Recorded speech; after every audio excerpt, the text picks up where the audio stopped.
What if I told you that your comfort, your goals, and even your pursuit of happiness are keeping you mediocre? And what if one 19th century philosopher already predicted this trap and had a brutal solution? Arthur Schopenhauer didn't offer comfort. He offered clarity. And today, we'll use his raw philosophy to look at your life with no filter. In this video, we'll uncover the invisible force that keeps you chasing, but never arriving. You'll learn why most people stay average forever, and what Schopenhauer believed could set you free. You'll discover the invisible chain tying you to mediocrity, the brutal but freeing insight Schopenhauer gave us, a mindset shift that could radically change the trajectory of your life. So ask yourself, are you really living your own life, or just avoiding discomfort? To understand why you'll stay stuck, we first need to understand the terrifying power that Schopenhauer believed runs your life, the will. Schopenhauer believed that beneath all your thoughts, all your goals, and all your dreams, there exists a blind irrational force, what he called the will. This will is not thoughtful. It does not care about truth, meaning, or even your happiness. It just wants, it craves, and it never stops. You are not, in Schopenhauer's eyes, a rational being. You are a vessel, a puppet pulled by the strings of desire. The moment one craving is fulfilled, another appears. You might call this ambition. He called it slavery. Most people don't live. They chase. They don't know who they are without a goal to pursue, a desire to fulfill. But that pursuit, it's not freedom. It's addiction. And it's this addiction to desire that keeps you comfortably locked in mediocrity. But if desire traps us, why do we keep chasing? Why do we cling to success, pleasure, and approval as if they'll finally set us free? Because we've fallen for a beautiful lie, one that Schopenhauer was ruthless enough to tear down. You think you're making progress, that your hard work, your goals, your personal development are building something meaningful, but Schopenhauer saw it differently. To him, what we call progress is often just distraction. You finish one goal and instantly reach for another. You don't rest. You don't reflect. You just move. It feels like growth, but it's motion without depth. Imagine a donkey chasing a carrot tied to a stick. No matter how fast it runs, the carrot stays just out of reach. That's your life under the will, forever chasing, never arriving. Each goal achieved feels satisfying for a moment. Then it vanishes. Emptiness creeps back in. You post a win on social media, but inside, something already feels off, hollow. Success doesn't save you from mediocrity. It hides it. You're not progressing. You're spinning in circles, trapped in a cycle of craving, achieving, and disillusionment. But if chasing success is a trap, what's the escape? The answer lies in confronting the very thing you've been taught to worship. Comfort. Comfort feels like safety. It feels like peace. But according to Schopenhauer, it's decay in disguise. Most people say they're waiting for the right time. They want to start the project, change careers, confront their truth, but only when they're ready. That readiness never comes, because it's not about time. It's about fear. Schopenhauer saw this clearly.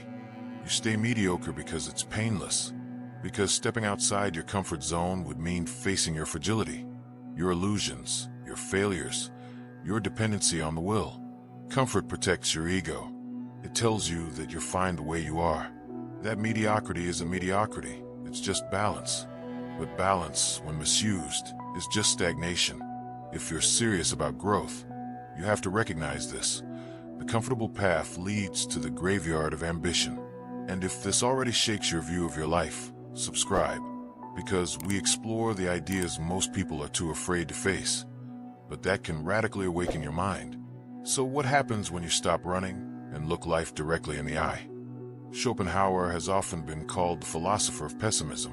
But what if pessimism is not weakness, but power? He didn't sugarcoat life. He didn't tell you to stay positive or manifest abundance. He told you the truth. Life is suffering. Desire never ends. Fulfillment is fleeting. And most of what we do is just a distraction from this reality. But by accepting this, you take control. When you stop expecting life to fulfill you, you stop being manipulated by it. You're no longer pulled in every direction by promises of happiness or success. You see through them. Pessimism, for Schopenhauer, wasn't depression, it was freedom. It meant you could finally look at life without illusions. No more pretending. No more lying to yourself that just one more win will make it all worth it. And when you strip away illusion, you find something rare, clarity. You become unshakable. Not because life got easier, but because you stopped demanding it to be easy. So what now? If facing life head-on is the first step, what's the final transformation? Schopenhauer left us with one profound answer. Schopenhauer believed that there were only two true escapes from the tyranny of the will. The first is aesthetic experience.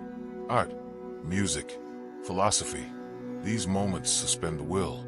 When you're lost in a painting, moved by a symphony, or absorbed in deep contemplation, you stop wanting. You simply are.